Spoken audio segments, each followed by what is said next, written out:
On this week's episode of BJ in the Morning, we're going to be kung fu fighting with the Green Hornet. Let's go. Welcome back to another episode of BJ in the Morning, your favorite Dirty Name podcast with even dirtier takes on movies, TV, and pop culture. I'm Juan. And I'm Brendan. And I almost messed it up, but I didn't. Yeah, I mean, it kind of came across like a question for a second. Like you were questioning Welcome back to BJ in the Morning? I think that's is that the show we're on? Welcome back to BJ in the Morning, but you know what, dude? You know what? What? I do best when I'm like under pressure. You know what I mean? Mm-hmm. So before we start recording, I need to just like shame the shit out of you. You better do it right, or your entire family will be cursed forever. Yes, exactly. Yeah, and we're here, and today we're talking about Green Hornet. Yeah, we're back in 2011. We're in the 2011 era. The era of 3D movies. Definitely. This movie was made for 3D. What did we get around that time? We got gosh. I wasn't prepped for this question. Sorry, so we got like. It's okay, dude. I'll figure it out. I want to say Final Fantasy, but it's not Final Fantasy. Final Destination. Final 3? Destination 3D. I think it was 5, right? Popular movies that year. The Ides of March. Take Shelter, Tinker Tailor Soldier Spy, wink wink nudge nudge. But I want to know about the 3D movies. That's true. What kind of 3D movies did we get? And I don't even mean specifically in 2011. I just mean in that time. Movies that came out that year in 3D: Hugo, Immortals, Spy Kids, All the Time in the World, Ghost Rider, Spirit of Vengeance, Transformers, Dark of the Moon, Happy Feet 2, The Darkest Hour, Green Lantern, Fright Night, Puss in Boots, Shark Night. It's a lot of 3D movies. There's a lot more. Harold and Kumar Christmas. That was in 3D. So yeah, that's Glee, the concert movie. Wow.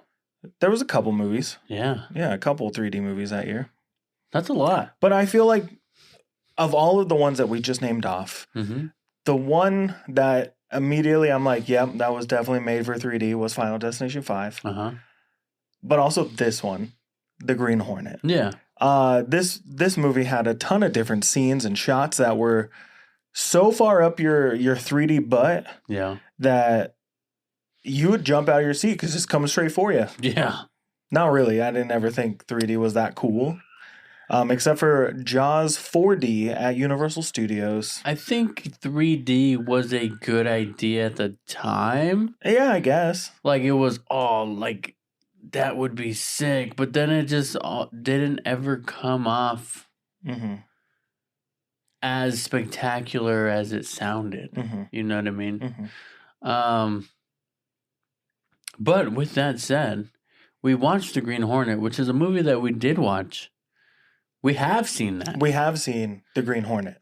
But not in a very long time. Yeah, I definitely think the last time I watched it was probably 2011. Yeah, when it came out. But it felt familiar. There was a lot of this movie, I was like, yeah, I remember this. There were parts that I was like, I don't remember this at all. Initial thoughts on the movie? If I can remember back to 2011, we were 19. Right? Ish, right? Yeah, 19, about to be 20-ish. Sure. In 11. 12 was when we turned 20. Okay. Right, so we were right out of high school, the year after high school. Punk kids. I'm not sure if we were living together. I don't think we were yet. No, not till 13. Was it? I don't remember. Oh, I know that part. But I definitely remember going to a lot of movies during this time period. I don't remember hating this movie. I don't remember loving this movie. Yeah. I think I liked it a lot back in 2011. I think it was fun, made me laugh, had some cool action scenes. Yeah. And there's one actor in this that I forgot was in this, who is probably one of my favorite actors of all time. Christoph Waltz. Yeah. Yeah. I forgot he was in this movie. Yeah. But I remember his scenes. I just forgot it was this movie. Mm-hmm. So that's where I'm at now. He plays a really good bad guy. And a bad guy. And a bad guy. Like a really bad guy. I'm like, this guy's insane. I don't think he ever plays not a bad guy anymore. Django Unchained. He was a good guy? Yeah. All right. Have you seen that? Yeah. Don't remember. Not since it came out. No, that's for okay. sure. Okay. But, I mean, with that said, it did come out in 2011. When we watched this movie, our, like, maturity and humor and we were 19. It has changed in a way. So, like, us loving this movie in 2011 doesn't portray the same at 34. No. You know what I mean? Yeah, so, definitely like, not. when I watched this movie, when we watched it back then, I knew I loved it. Mm-hmm. I liked it a lot. And I was a big fan of Green Hornet from the past. Right. Because And you're a big Bruce Lee fan. Bruce Lee fan, yeah. Huge. Yeah. Ginormous. Yeah, I used to have a poster of him that was like really big. Yeah. Really big. Real big. And it was like in my room for like ever. You'd stare at it. I hung it on the ceiling so I could look at it when I went to bed. For training and motivational purposes. Yeah. But it wasn't like that. either way, I liked this movie a lot in 2011. And then rewatching it now, it was an interesting enough movie that I didn't hate it. Mm-hmm. But I didn't think it was as funny as I thought it was in 2011. Yeah. Like, I think this movie could have been way better if it wasn't a Seth Rogen comedy. Right. You know what I mean? Mm-hmm. Like, I think if they took a little bit more of a serious take on it, this movie could have been outstanding. Mm-hmm. And even if you don't even change the storyline, just don't make it as funny as it was. I didn't even hate Seth Rogen as the Green Hornet, but he also didn't sell it. Right. And we can talk about that definitely while we go through the movie. Right. So let's get details out of the way of the Green Hornet. Uh-huh. So the tagline or the small little synopsis is: following the death of his father, Britt Reed, heir to his father's large company, teams up with his late dad's assistant, Cato, to become a masked crime-fighting team. Yeah. Pretty much sums up the movie. Mm-hmm. All right. Thanks for listening. And is that joke old? We'll see you next week. Do we make that joke too many times? So, top cast, like we said, Seth Rogen plays Britt Reed / the Green Hornet. Mm-hmm. Jay Chou plays Cato, a.k.a. Cato. They don't give him a superhero name. No. We got Christoph Waltz playing Chudnovsky. Cameron Diaz plays Lenore Case. Mm-hmm. Tom Wilkinson plays James Reed. Also, didn't realize it was him. David Harbour's in this movie. Yeah. I was like, wow, I know him. When I saw him, I was like, I had no clue that was him back then. He plays Scanlan. Uh-huh. Edward James Olmos, Jamie Harris, and the list continues going further and further down. Edward James almost had like 5 lines in this movie. Yeah. And I was kind of pissed about that. I was kind of mad about that. I'm like, he's a fucking all-star. Mm-hmm. And you're going to make him a side character? Yeah, Edward James almost made it in more of the movie. What? Almost. Come on. Directed by Michel Gondry, and it was written by Seth Rogen, Evan Goldberg, and based on the radio series The Green Hornet by George W. Trendle. Huh. So we know Seth Rogen and Evan Goldberg. They are like a huge duo in the writing space. Their big hit, Superbad, based on their lives. Yep.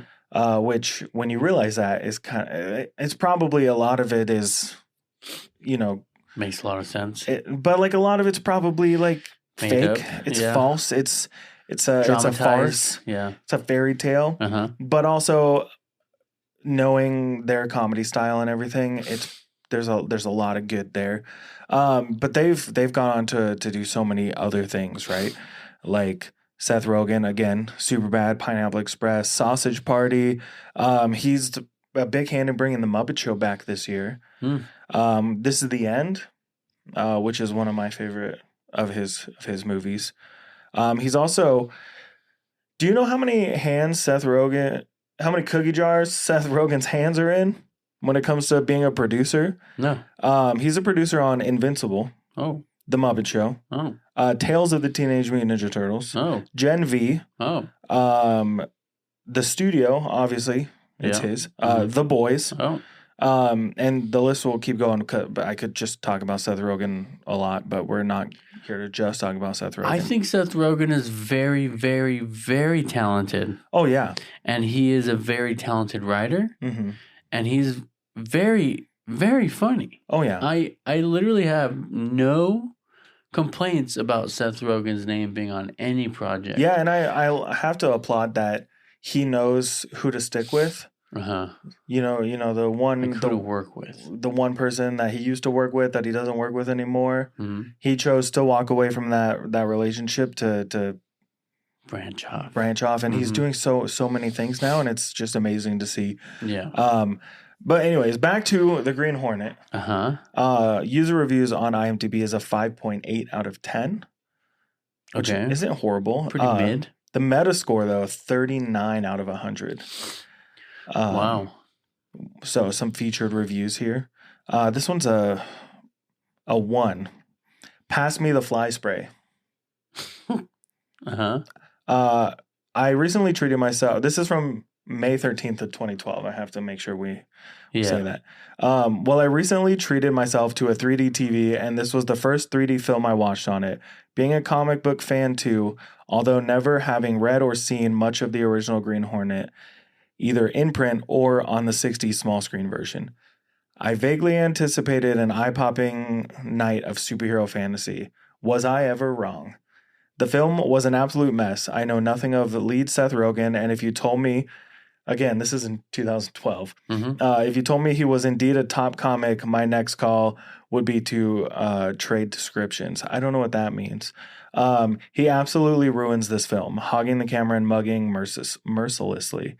He neither looks the part and has no chemistry with Kato or Cameron Diaz's character. The plot is weak, the comedy is dire, characterization is non-existent, and action sequences are overwhelming as they are over long. I wanted to blame my new TV for this car crash of a movie and felt like taking it back to the shop, but realized I would only have been shooting the messenger. Never mind 3D, I wish I had a 4D TV to get back the time I lost watching this nonsense all the way through.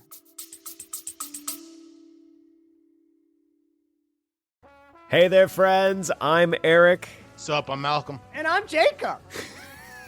And we are the Geeksplain Book Club.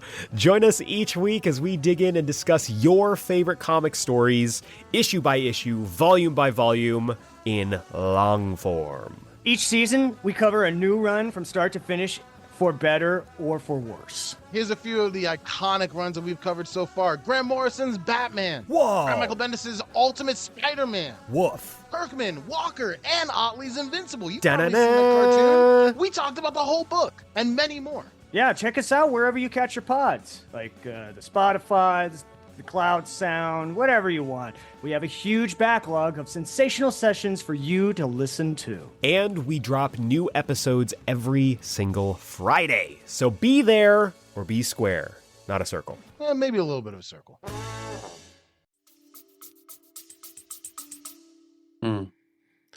It's rough. You see, I don't think the plot is weak.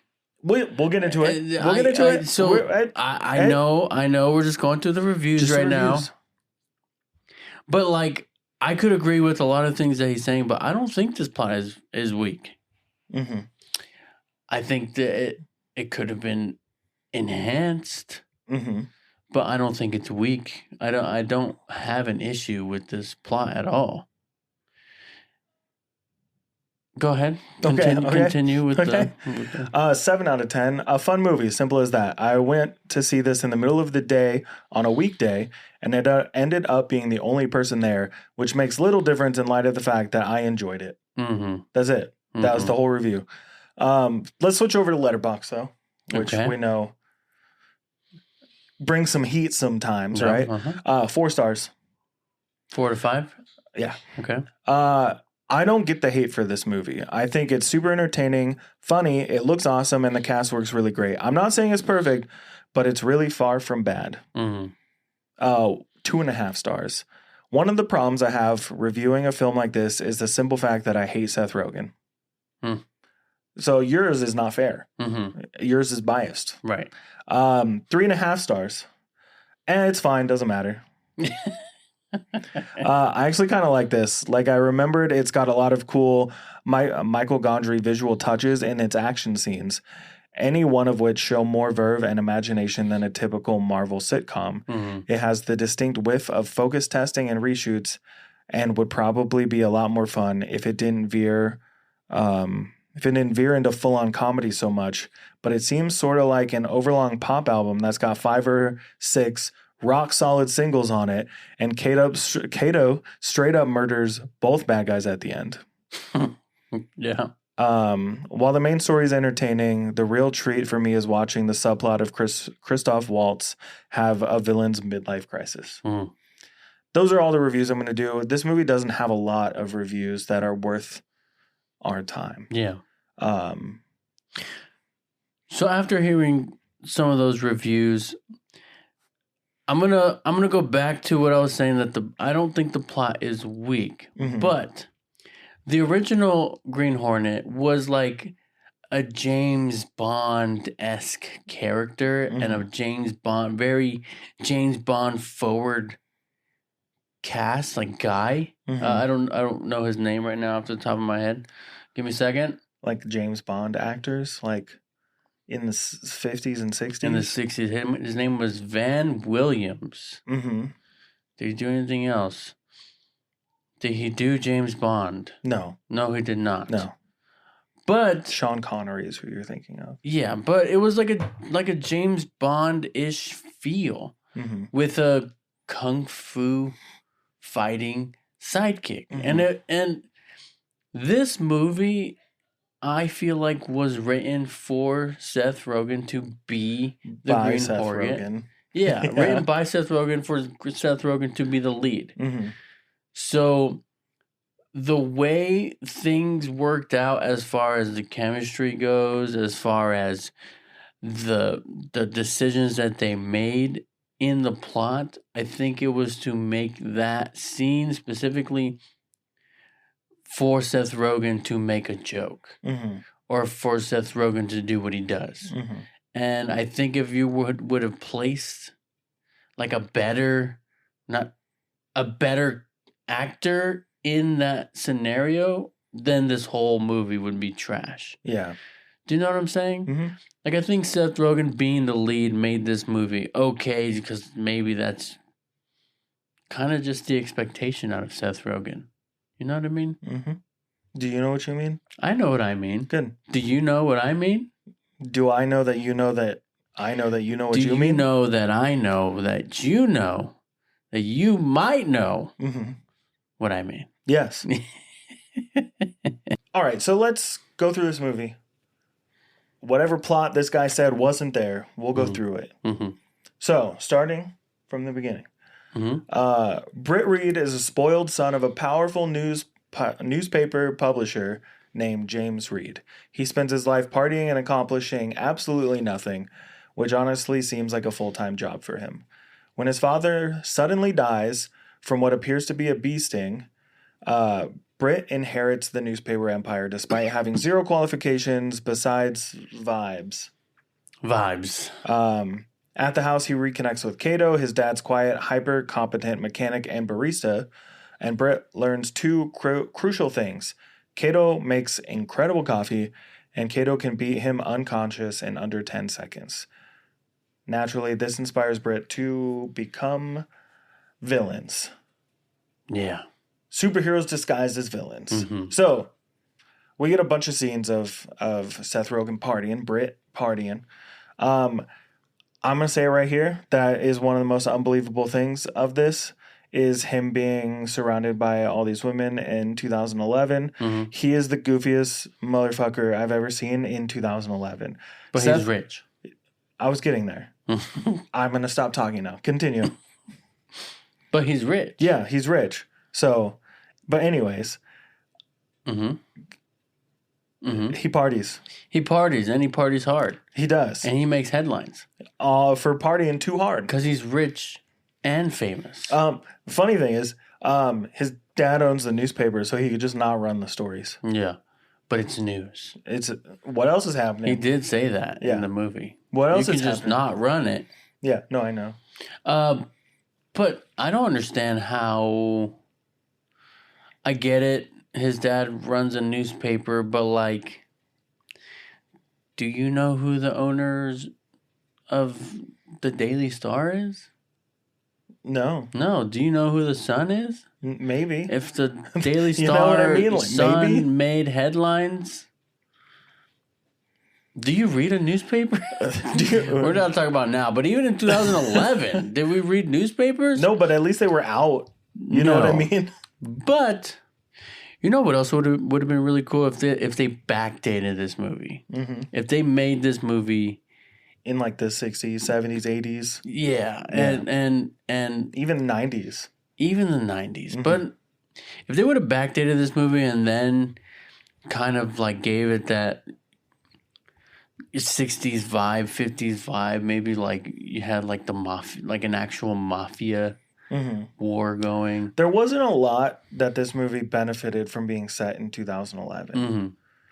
I feel like they just did the same exact thing. Like it was a mafia, but they had suits and the mafia's always worn suits. They're fine-looking gentlemen. Right, but it was fine-looking gentlemen. Say it. The mafia are fine-looking gentlemen. They're fine-looking gentlemen. They do just fine. They do just fine. Continue. But you know what I mean? They were wearing like club-going suits and like... I don't know how to explain it. It was like the 2011s... style. Late 2000 or mid-2000s vibes. Yeah. We're also introduced at the beginning to a club owner played by James Franco. And he is just mad dogging Christoph Waltz's character, Chudnovsky. I do have to point out when he says Chudnovsky and like really emphasizes it is he looks so much like a fuckboy in this movie, James Franco, with his like mustache and his little, you know what I'm talking about? His little tiny facial hair. Yeah. I hate him so much in this movie. Yeah. And Christoph Waltz on the opposite side acting like a scared old man just to pull out this double-barreled Desert Eagle. Yeah. My gun has 2 barrels. That's not boring. And it was very difficult to make. And he's like, but my gun's got 2 barrels. Is this not scary? Christoph Waltz, I think, is I'm going to say it now, my favorite part of this movie. Yeah. Just like almost every movie that he's in, he is my favorite part of the movie. I think even with like the midlife crisis he was going through in this movie, I feel like they could have played into that a little more. I think he should have went a little more off the rails.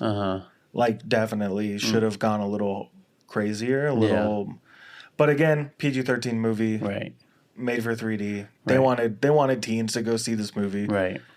When you end up being called Bloodnovsky, I need more blood. Right. So yeah, we meet all our characters. When Britt's father dies, he kind of loses it, and that's when we're introduced to Kato. Kato's great, super soft spoken, kind of mellow, with respectful. Yeah, with like this intensity behind him that you don't want to bring out of him. You know what I mean? And we see it later on, especially when we get into Cameron Diaz's role and stuff. I don't really want to get into her role in this, but So they start drinking and like commiserating again about his father dying. So they're drinking. They go out and they cut off the head of a statue of Britt's father. But they decide in that moment that because there's a mugging going on, that they should become criminals that fight other criminals, so they're actually heroes in disguise. Yeah. That's what they decide to do. And I don't know if that is how they did in the original. I'm not sure. I don't know at all. Yeah. But they decide to pretend to be criminals so criminals trust them, basically. So they become the Green Hornet after Britt's pitching all these dumb ideas in the newspaper briefing room. And Kato comes up with the Green Hornet, technically. None of it makes sense. I'm glad he's not the Green Bee. Yeah. Like, I think... But they like, had a...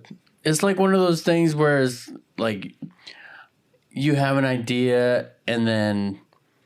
You know, it's really bad idea. And then I say it out loud and then you say, oh, yeah, I thought of that. You know what I mean? Like you're taking it as your idea. But he was having a Mrs. Doubtfire moment where he was looking at the papers and like piecing something together. It doesn't work like it did in Mrs. Doubtfire. The Green Bee is such a... I'm glad they didn't go with that. So they become the Green Hornet and Kato because he doesn't deserve a superhero name. And he does all the work. Everything. Literally. All of it. He builds the machines, the contraptions, the cars, the outfits, the masks, all of it. It's the plans. Everything. So they fix up the car, which Kato calls the Black Beauty, with machine guns that pop out of the doors and the front, and there's rockets and all this crazy shit. Honestly, pretty cool. Pretty badass. It was a sick-ass car.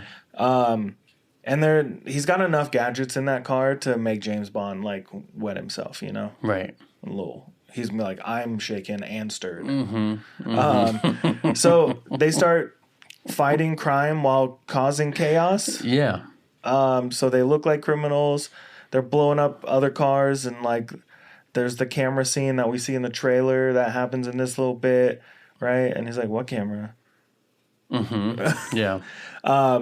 So the city now starts to think, because Britt is pushing it in the paper and because they're causing all this chaos, that the Green Hornet is a dangerous new crime boss. And all the other criminals, including Chudnovsky, are taking note. Yeah. So at this point, this is where we're introduced to Cameron Diaz's character. When she walks into the newspaper for the job interview, I feel like they tried really hard to do the whole walking into the bank in the mask scene, and it just didn't work the same. Yeah. You know what I mean? Like, yeah, she's good looking, but she's older now. There's nothing wrong with that. Nothing wrong with that, but she's older now, and she is just... Like she looks older than almost, Seth Rogen. Almost beat for beat the same as The Mask, and it was kind of like it already been done, and it just didn't play out. I'm like how they wanted it to. Let me look up something else in the middle of our fucking podcast. Actresses that were popular in 2011. Cameron Diaz. Here we go. This is from IMDb. So the top 40 hottest female celebrities of 2011. Oh, yeah. Let's put a list of this and see if any of these actresses would have fit better. Number 1 in 2011, Mila Kunis. Okay. No, that's a no from me. She couldn't do this role. You know what I mean? Go back to Forgetting Sarah Marshall. Stay there. I think with Cameron Diaz's performance, I think anyone could have done this role. But let's take this serious. We're going to do the top 10 here, okay? Right. Number 2, Natalie Portman. Yeah. I think she's a little young still, maybe. But she has that intensity that I feel like, and she's got really good comedic chops, you know, like not only in like the SNL sketches, but also, have you seen Your Highness? Yeah. She's got the comedic chops. I feel like she could bounce off of Seth Rogen really well. This one is a no already off the bat. Emma Watson, way too young at this point in time. Yeah. We have Vanessa Hudgens, way too young. Hayden Panettiere, again, way too young. So short. Maybe this is why. Maybe this is why. Let's go. I'm gonna go to the bottom of the list. Megan Fox. Could have made sense. She can do anything she wants. Could have made sense. You know what I mean? Like, she's played that role of like being extremely attractive, but also not being a ditzy like person, you know. So maybe she could pull it off. Jessica Alba. I feel like she could have do whatever she wants to. No, we're taking this serious, Juan. We're a serious podcast sometimes. But could you see her in this role better than Cameron Diaz? Yes. Blake Lively. She doesn't deserve it. Ela Fisher. Oh, Isla Fisher? Isla? I think it's Isla. Whatever. I've never met her. She hasn't told me her name. She's British. No, she's not. Emily Blunt. Emily Blunt. Right. No. Scarlett Johansson. No, I'm just thinking about Megan Fox. Anne Hathaway. Yeah? Yeah. That's a good one. They should have cast her. Yeah. Jennifer Aniston, if you were someone around the same age group as Cameron Diaz. No, she was too popular for this movie. Kate Beckinsale, sold. Kate Beckinsale sold. You think so? Yeah, dude, she could have done it. Oh, wait, serious podcast. My bad. Right. No. Okay, we're finishing up here. Jessica Biel? No. No? We're at the bottom of the list. Emma Stone. Oh, bring in our girl from Jumper, Rachel Bilson. Hell no. Hell no. There were tons of actresses who were popular in 2011 that could have done this role that I think were more popular than Cameron Diaz at this time. I don't want to look another thing up, but I'm like, what else was Cameron Diaz doing in 2011? Bad Teacher? Yeah, I'm not sure. Have you seen that movie? No. Me neither. Guess what? It's gonna come. That year's gonna come up on our list, and we're gonna have to fucking watch it. But yeah, I just really didn't. Every time feel she spoke, I just heard Princess Fiona. Yeah, but that's because you love Shrek, and that was like throwing me off a little bit. Actually, that's probably what she was doing in 2011. Yeah, one of the Shrek sequels. One of the Shrek movies. Either way, we're introduced to Cameron Diaz's character, and you know. We already said it, beat for beat, the Mask intro versus this intro didn't work. Her chemistry with Seth Rogen was not there. It has nothing to do with her looks. It's everything to do with she feels like she doesn't want to be in this movie. And I think that's the problem. You know, like... Yeah, even her interactions with Kato, who is her... love interest in this movie felt very forced. It's not though. She doesn't like either one of them. But they went on a date, so she likes him a little bit more than the other. She says it later. It wasn't a date. Okay. It was a work thing. Right. I just don't feel like she. I guess it was taking notes. I hit voice record by accident. I'm like, did it erase all my notes for the movie? Yeah, I just don't feel like she wanted to be in this movie. Like, at all. She doesn't feel like she wants to be there. Her character doesn't make any sense. And again, it's like you said, she feels like the same character from The Mask. If they connected it somehow, cool. Yeah. Don't. But whatever. But she's introduced. They hire her to as an assistant, be the receptionist. Yeah, right. Yeah, and then Seth Rogen has the bright idea because he's drooling heavily over her. Have her work for him personally. He calls her old in this moment. Really? He's like, I don't remember. What's a woman of your stature, your age, like some bullshit like that, and you're like, Yeah. oh yeah, yeah. But I think, like When Seth Rogen's like 42 in this movie, the fact that he needed her to basically give them ideas for what they're gonna do next was kind of a cop out. yeah, especially because she doesn't feel like someone who studied that long into criminology or journalism or anything like that. I don't feel like we had those moments like we did in A Few Good Men, where they're sitting around and like actually talking about things, and you're like, I don't understand any of this. That must mean it's right. Right. Because we don't know lawyer talk. Do you know journalism talk? No. Me neither.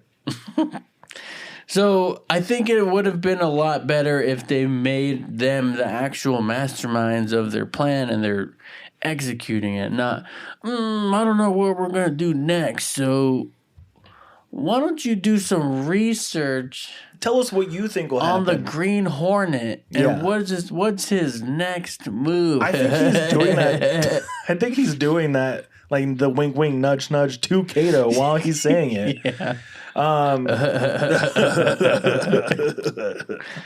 He So- doesn't laugh in this movie. He doesn't I do the did Seth Rogen notice laugh. that. I was like, He doesn't. Not a single laugh. not one. They cut every single one out. They're like, nope. Hey. It's annoying. No one likes it. And now everyone's Everyone like, likes bring it. it in. I like it. I like it. So next we have the main crime lord, Benjamin Chudnovsky. He's upset because he's not upset because of justice. He's upset because he's losing street cred. Yeah. No one's afraid of him anymore. And this is when he starts spiraling, right? He's like, I mean, he started the like hints of it with James Franco, and now he's getting to the moment where he's like, no one's afraid. So he starts rebranding himself as Bloodnovsky, Yeah. and is dressed all in red. Yeah. He hires a unhinged gunman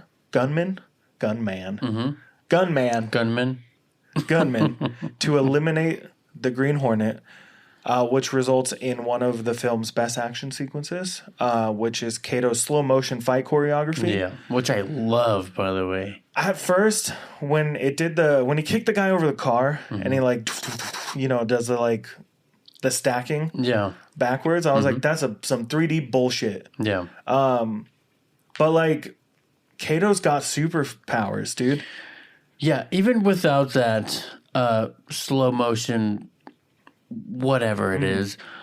This is at the height of like Robert Downey Jr.'s fucking Sherlock Holmes thing, Yeah. where he scans everything and figures everything out and then executes. And it's like some shit in a video game where you're like, I'm gonna do that. It actually is. I'm pretty sure it was in a video game, Splinter Cell, where you like mark these like 4 targets and then hit one button and your guy goes pew pew pew, and you're like, okay, sick. Why did I need to hit a button to do that? But like, it's that same shit. Like he has his plan that he makes in like 0.2 seconds, and yeah. But take all that out of it just for a split second, and the choreography is great. Oh yeah, the fight scenes. It is Kato's so good. fight scenes are and great. they're like almost practical fight techniques. Yeah, I don't know any of it. Yeah, so like when I see fight choreography like that, I always have to see if it's going to be practical. And some of them are. I mean, like there is like a splash of Jackie Chan choreography where, like he'll like have the bucket on his foot and throw it into the face and like stuff like that wouldn't actually work. But you know who actually did that shit? Jackie Chan. Jackie Chan. Like, he did all that shit for real. Yeah, all his stunts in his movies he does. Yeah. All the fights he does. Always. Yeah. Never a stuntman. People Never only- CGI. I feel like a lot of people in like North America at least only really know Jackie Chan from like his American made movies, you know? So, but when you go back and watch a lot of his martial arts movies, like when he was younger, when, he was producing them and everything like that, he's got this insane comedic fight style, like where it's like if Tom and Jerry had black belts. Yeah. Like he's got this cartoonish style about him, and I think that's why his movies, like when he does his American-made movies, they work so well as comedies. Not all of them, of course, but a lot of them work really well as comedies because he is like a comedic genius when it comes to moving his body. Yeah. Like, it just doesn't make sense. I think they were always meant to be a little bit funny. Right, like campy. You know, like... cheesy. Oh, he just, like, he punched somebody and they hold up a frying pan and he's like, and then he goes back and it's like... But they're so badass. You know, and I was saying more along the comedies here are not the same as, you know... Yeah. But they do take a lot of Jackie Chan... inspiration for Kato. And I love to see that you got two of the greatest, right? Bruce Lee and Jackie Chan. And they kind of like implemented both of their fighting styles into their choreography, which was very fun. Yeah. Very fun to watch. Yeah. Yeah. Awesome. For sure. So Kato's doing a slow motion fight choreography, and Britt is mostly yelling and trying not to die during this whole fight. After this, the public becomes obsessed with the Green Hornet. Britt loves the fame, Kato loves not dying, but tension is building between the two of them because Britt is getting selfish.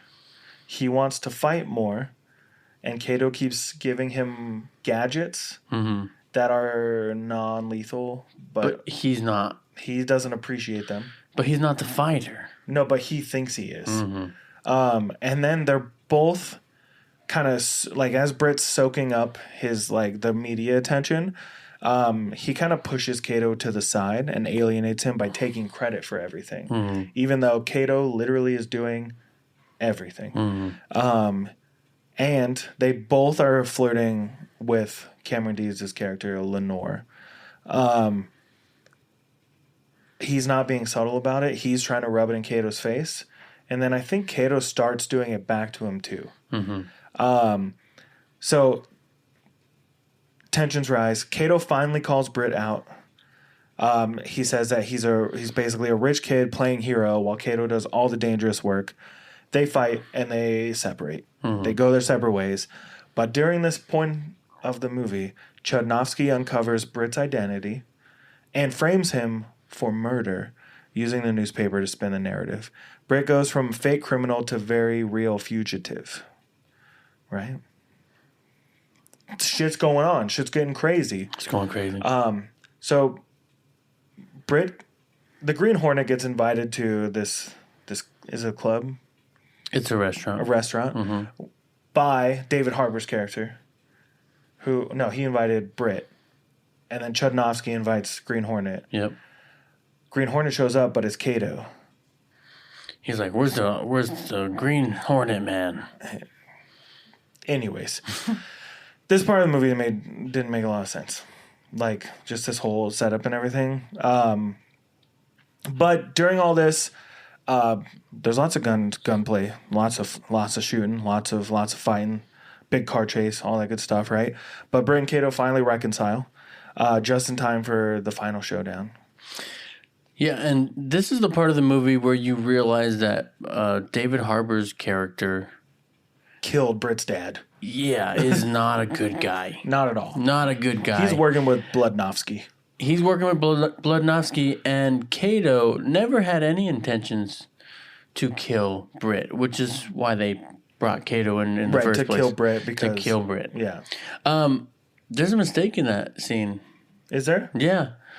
He's holding the gun to Britt, and then he goes off to the shoulder over the shoulder of Seth Rogen to David Harbour.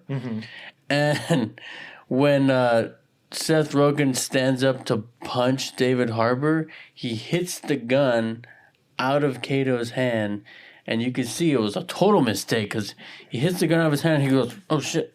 Oh, yeah? Yeah. And then I didn't even notice. In the very next scene, Kato's shooting the gun like he never dropped it. That's so funny. I got to go back and see that. Yeah. I don't really want to. But there's a massive gunfight. Rockets are flying. Kato is doing 95% of the physical labor still. Bludnovsky is now fully committed to his aesthetic, but he meets a very explosive end thanks to his own weaponry. The city clears Britt's name. He keeps up the Green Hornet persona, slightly less useless than before. Kato remains the actual MVP. And that's the story of a man who inherited a fortune, a newspaper, and a superhero identity, and yet could not make himself a decent cup of coffee. That's the Green Hornet. So the ending was extremely rushed. It was. It felt like they rushed. cut a lot or didn't really have a solid ending. Because it was like beat, beat, beat, done. Done. And so when he gets shot and they go to Cameron Diaz's Lenore. They go to Lenore's apartment, and then they reveal that he's the Green Hornet to Lenore, whatever. After that, they're like, "Oh, I can't go to the hospital. They're gonna know I'm the Green Hornet," and then they're gonna say, "Oh, well, how are we gonna get out of it?" Blah blah blah, and then. Next scene, he's doing a press conference. Next scene, they have Kato shooting him, and then it's over. A message from the Green Hornet. And then shoots him. Yeah. I think it's so dumb. Like, no one's going to be like, why is there no blood? Yeah, you no know blood. I mean? It's already like... It's starting to heal. Starting to scab up a little. Anyways, let's give our final thoughts, final reviews, all that good stuff. After we take a break. Okay, so... Our final thoughts, now that we're back from our break. Maybe the break was there. It was probably an ad for Geeksplained. Yeah. I was like, what are you staring at? No, I'm ready. I'm ready to go. All right, let's give our our final. Yeah. You start. So this movie, like I said at the beginning of this episode, it was made for Seth Rogen to be the lead, right? So with that said, the movie, I guess, makes sense with him being the lead. So with that in mind, I'm just going to say I give this movie a 5.5. 5.5. That's kind of middle of the road. Let me see if I can break this all down really quickly. I think this movie is too much Seth Rogen and Evan Goldberg. I usually love their writing. I think that there might have been a lot of studio interference, a lot of property, like IP interference, maybe. I think limiting them to a PG-13 is a bad move. I get why it was done. I think the movie is hurt badly by it being made for 3D. There's some shots that are really dumb. The entire end credits sequence is really annoying to watch. And I'm a guy who lets the credits roll after a movie to like take in the moment or so. It was hard to watch because they were just like, here's a shitty logo that was made in 3D and it pops out at the screen. I also think that Iron Man hurt this movie a lot because they tried to make another version of Iron Man. You know what I mean? Like a playboy, someone who's careless with his money and just like a womanizer and just parties all the time. But Seth Rogen, unfortunately, he is one of my favorite actors and producers, directors, whatever. He's one of my favorite filmmakers. He does not have the chops that RDJ has at all. No. The Robert Downey Jr.'s. Right, Robert Downey Jr.'s. He doesn't have the chops. He can't sell it like he does. Right. I wanted to rate this movie a lot higher. In my head, before we watched it, I was like, I'm going to love this movie. I'm going to have a good time. I have to give it a 4. Which I think might be one of our lowest ratings. No, Hell of a Summer was still lower. So I would still watch this movie over Hell of a Summer any day. I don't know if you'll let me. I want to change my rating. Not yet. Because I don't want to rate it higher than Wonka. Okay. And I just realized... You rated Wonka 5. Yeah. Yeah. So I'm going to change it. Wonka or this one? I'm gonna change this one. Okay. Especially after hearing what you it makes said. Sense, right? It makes a lot of sense. But I'll give it a 4 or 5 because I still don't think it's still better than Hell of Summer. It's really horrible. I don't think it's horrible movie. It's a watchable movie. Yeah. I think we needed more Christoph Waltz losing it. Mm-hmm. He is great. It needed, like, honestly, if this movie was a rated R, like, kick-ass style superhero movie, Yeah. I feel like it would have been really badass. Mm-hmm. But I think it was limited. Mm-hmm. And I don't think the characters were really fleshed out. I think Kato could have had a lot more to do. Well, also He did a lot already, Yeah. most of it. But what I'm saying is, like, his character-wise, like, I don't feel like we know these people. Mm-hmm. We don't even really know the Green Hornet. Mm-hmm. The movie's pacing is all over the place. It's really fast. And then when it slows down, it stops. Yeah. And I don't know. Now I'm debating if even a 4 is what I want to give it. But well, it was limited. It was, like if they got a James Bond-esque character and made it a James Bond-esque movie, mhm. that's what I would have preferred. So I'm gonna say this. This movie is right up there with. You're probably gonna hate me for saying this, but it's right up there with the Green Lantern and Daredevil for me, where they're kind of just so cheesy because of when they came out. The Ben Affleck Daredevil? Yeah, Ben Affleck one. Uh-huh.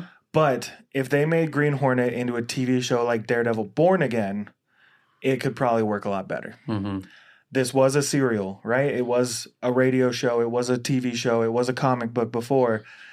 Maybe it's just not cut out for an hour and a half long movie. Mm-hmm. PG-13 movie, nonetheless. But it could still be a TV like 16 or something. Yeah. Like a little grittier. Once you start watching season 2 of Born Again, you're going to lose it. Why did you say I was going to hate you for that? I don't know how you feel about Daredevil. I don't like the original Daredevil. Okay, cool. I thought you did. I don't know why. I mean, it's a very nostalgic movie for me. Wait till we it get to came that out year when and I we have was to fucking watch younger. it. Because I know it sucks. I know it sucks, but like at the time, that was probably peak superhero movies for us. Yeah, well, definitely. I know I liked it as a kid. Same with Fantastic Four. What was that? 2003? 2004? 2004? It was during Spider-Man's. I just want to say, thank you, Spider-Man, for giving us this. You know what I mean? Like, Spider-Man led to all of this. But I think that's our rating and review of The Green Hornet from 2011. Are you looking it up? When did it come out? 2003? 2003. Ooh! Watch, we're going to spin that one in the next episode. Speaking of the next episode, join us next week. It's a big week next week. Yeah. My birthday's next week. Happy birthday. Thanks. I had to bring it up because you weren't going to. I got you a present already. Fucker.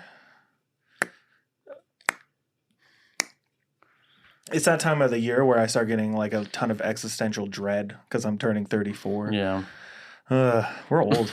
Anyways, big week. We're going to be reviewing one of the highest rated, biggest award-winning movies of 2011, Tinker Tailor Soldier Spy. Mm-hmm. So join us next week.